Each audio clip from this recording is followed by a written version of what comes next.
بسم اللہ الرحمن الرحیم۔ السلام علیکم پیارے بچوں، کیسے ہیں آپ؟ یقیناً ٹھیک ہوں گے، تندرست ہوں گے۔ پیارے بچوں، جیسا کہ آپ جانتے ہیں ہم پڑھ رہے ہیں اپنی اردو جماعت چہارم یعنی چوتھی جماعت کے لیے، اور اس میں ہم نے اپنی درسی کتاب کا تیسرا سبق عظیم ترین معلم اس کا آغاز کر رکھا ہے۔ آج ہم نے اس کو چھٹے حصے میں مکمل کرنا ہے۔ اس کا سبق نمبر 3.6۔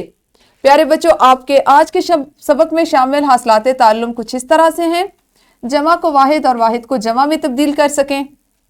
یہ وہ حاصل تعلم ہے جس کی مشق ہم پچھلے کئی سالوں سے کرتے آ رہے ہیں، جماعت اول، دوم، سوم اور اب چہارم میں بھی۔ آپ نے دیکھا کہ بتدریج اس کے اصول بدلتے گئے اور ہم نے نئے سے نئے اصول اپنی جماعت کے مطابق سیکھے اور اس کے مطابق ہم واحد کو جمع میں تبدیل کر رہے ہیں۔ دوسرا آپ کا حاصل تعلم ہے عنوان۔ مشاہدے کا تجزیہ، ترتیب، پیشکش اور اختتامیہ کو استعمال کرتے ہوئے کم از کم 10 سے 15 جملوں پر مشتمل مضمون لکھ سکیں۔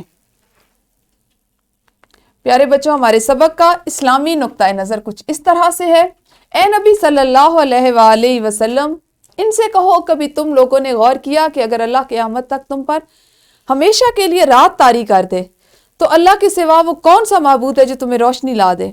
کیا تم سنتے نہیں ہو؟ سورۃ القصص کی یہ آیت ہے۔ غور و فکر کی ہمیں جھنجھوڑنے کے لیے اللہ تعالیٰ نے کہا کہ ایک اللہ ہے جو ہر چیز پر قادر ہے، اس کی قدرت سے دن رات میں اور رات دن میں بدلتا ہے۔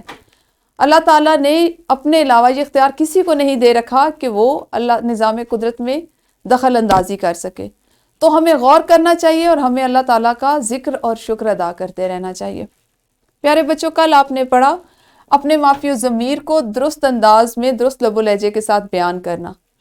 آپ ایک ایک کر کے اپنی معلمہ کو بتائیں کہ آپ کو کچھ اسکول میں ہونے والی کوئی ایسی تقریب جو یاد ہو ابھی تک، اس میں آپ کا کوئی میلہ بھی ہو سکتا ہے، آپ کی کوئی پارٹی بھی ہو سکتی ہے، عید ملن پارٹی بھی ہو سکتی ہے، آپ کے نتیجے کا دن بھی ہو سکتا ہے اور کچھ بھی ہو سکتا ہے۔ آپ اس کو ذہن میں رکھیے اور ایک ایک کر کے فردن اپنی معلمہ کو بتائیے۔ ویڈیو کو یہیں پہ روکیے اور اس سرگرمی کو کیجیے۔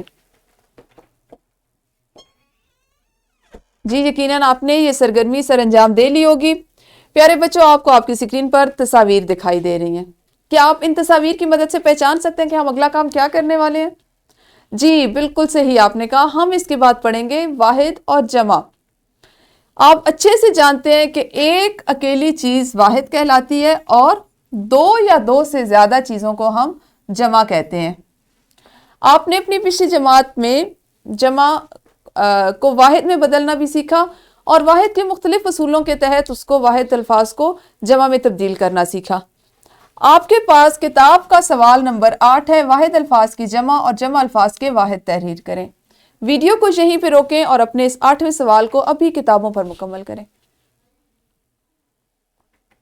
جی تو یقیناً آپ نے جو واحد تھے ان کی جمع لکھی ہوں گی اور جو جمع ہیں ان کے واحد لکھے ہوں گے۔ پیارے بچوں، ہم نے جو چیز آج سیکھنی ہے وہ ہے مضمون نگاری۔ مضمون نگاری کہ کسی بھی موضوع پر کچھ تفصیل سے بتانا مضمون کہلاتا ہے، یعنی تفصیلاً کسی موضوع پر اپنے خیالات کا، اس کے متعلق جو آپ کے پاس معلومات ہوتی ہیں ان کو بہترین انداز میں بیان کرنا مضمون کہلاتا ہے۔ مضمون لکھتے وقت اس بات کا خاص خیال رکھا جاتا ہے کہ ہم عام فہم انداز اختیار کریں، یعنی ایسا انداز ہو کہ جو پڑھنے والے کو، سننے والے کو آسانی سے سمجھ میں آ جائے، اور اس میں غیر ضروری باتیں نہیں لکھی جاتی۔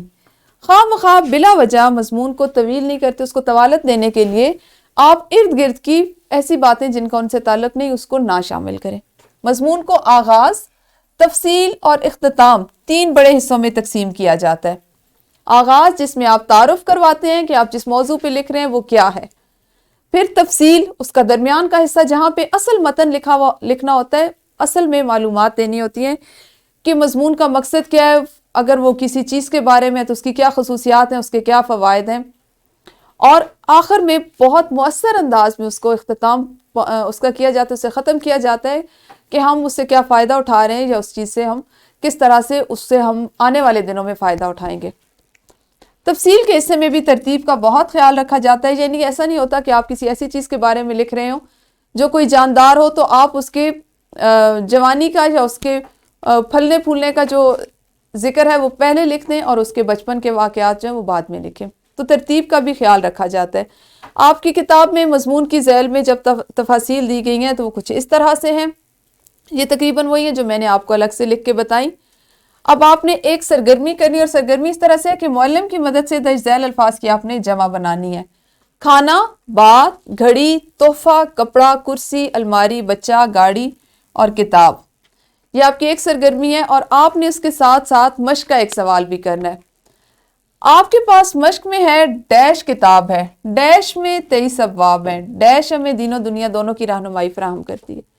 آپ نے اس خاکے کو غور سے پڑھنا ہے، اور میرا استاد خاکہ جو ہے یہ آپ کو کتاب کا دیا گیا ہے، آپ نے صرف اس کو پڑھنا ہے، اس کی معلومات، اس کی ترتیب کو ذہن میں رکھنا ہے، اور میرا استاد کے عنوان پر آپ نے اسی طرح کا ایک خاکہ بھی جماعت میں بنانا ہے۔ تو ویڈیو کو روکیے اور یہ دونوں سرگرمی اور یہ مشق کا سوال کیجیے۔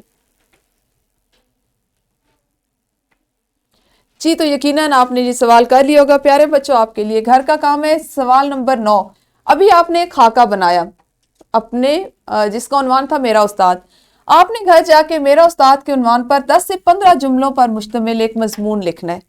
یہ آپ کا آج کا گھر کا کام ہے، اور اس کے علاوہ آپ کے پاس ایک ورک شیٹ ہے جس میں آپ نے واحد کی جمع اور جمع کے واحد لکھنے ہیں، اور میرا گھر کے موضوع پر 10 جملوں کا ایک مضمون لکھنا ہے۔ غور کریں، جملے علیحدہ علیحدہ نہ ہو بلکہ مضمون کی صورت میں لکھنے ہیں۔ یہ تھا ہمارا آج کا سبق۔ کل ملیں گے اپنے اگلے سبق کے ساتھ، اس وقت تک اپنا خیال رکھیے۔ اللہ حافظ، شکریہ۔